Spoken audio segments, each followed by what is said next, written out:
So I guess the question is, and this is what I say to people, whenever anybody comes to me and they want to, or they're thinking about starting a business, the first thing I ask them is starting a business the right thing for you? Because starting a business, let me tell you guys, is not for the faint of heart. It's tough, and it's tough, right from the get-go. So the first thing is, what's going on in your life right now? Why do you want to start a business? Perhaps you've been made redundant and decided it's time to forge your own path and you want to start up your own business. Or perhaps you're in employment already and you want to build a business on the side and eventually replace your income with the business for yourself. Or perhaps you've had a burning desire to start a business and now is the right time for you. Or perhaps you have a product or service that you know that there's a need for and you want to make money from it. So whatever the reason, it's never been a better time than now to get started based on the support that's available. There are coaches and mentors and accelerators. There's an abundance of support available out there. When I started my first business 20 years ago, guys, let me tell you, there was nothing like this available in terms of support. So I can tell you, you're in great company. You've got some great support available out there right now. So as I said, entrepreneurship is tough. It's tough at the best of times, but we're coming through a pandemic.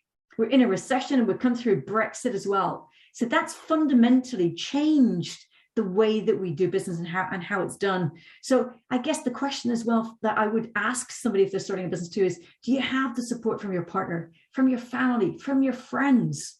It's super important to have that. Entrepreneurship, in my mind, is the game of life. And you need to be in the best shape of your life in your mind to be able to successfully navigate it. There's lots of highs and there's lows, and you've got to be able to deal with those. And guys, let me tell you, it's not for everybody. You also need to have some funds behind you.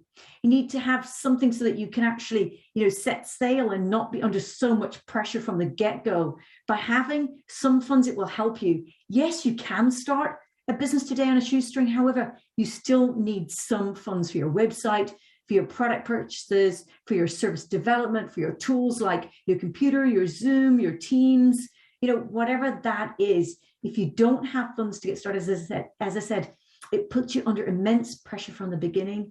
And when you're under pressure and in a stressful state, it's really difficult to come up with your best thinking.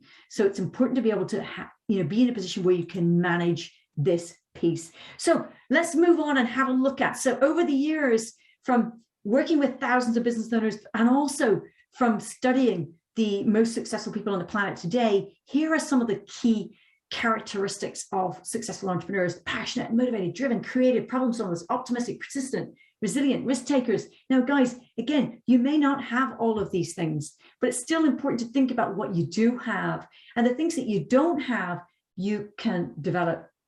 Now, let me tell you, in 2008, when the financial recession hit, I went from making multiple millions to nothing overnight. It was the biggest rug pull that I ever had in my lifetime. The business that I'd worked on so hard for 10 years of my life, where I sacrificed loads and went without, so many things, my business pretty much changed overnight without any warning. And it was at that time, guys, that I vowed that I would never again be in that position again. I knew that I needed to learn, how to build successful businesses in any market. And it was at that time too that I really dove in and understood more about why some people could create incredible success in their business and in their life, in fact, and others lived a life of pain.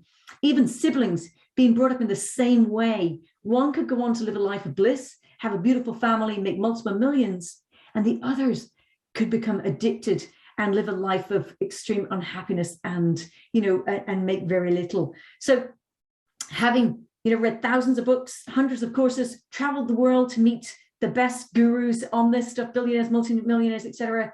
Other people have created huge success in their life. These are the key things that make the difference. Being a successful entrepreneur requires these specific characteristics. And some of these abilities, guys, you're going to have naturally. They'll naturally present, and you've picked up along the way, but others can be learned and developed through careful practice.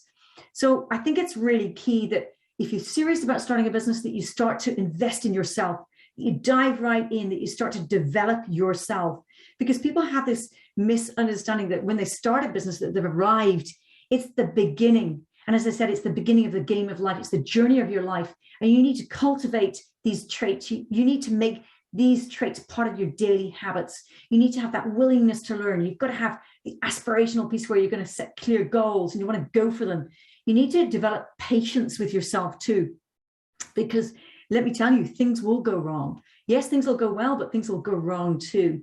And you need to have that discipline to be able to pick yourself up and keep going. So I can't stress this, enough, that again, the most important thing in terms of starting and growing a business, because it's tough, you need to be in the right state of mind.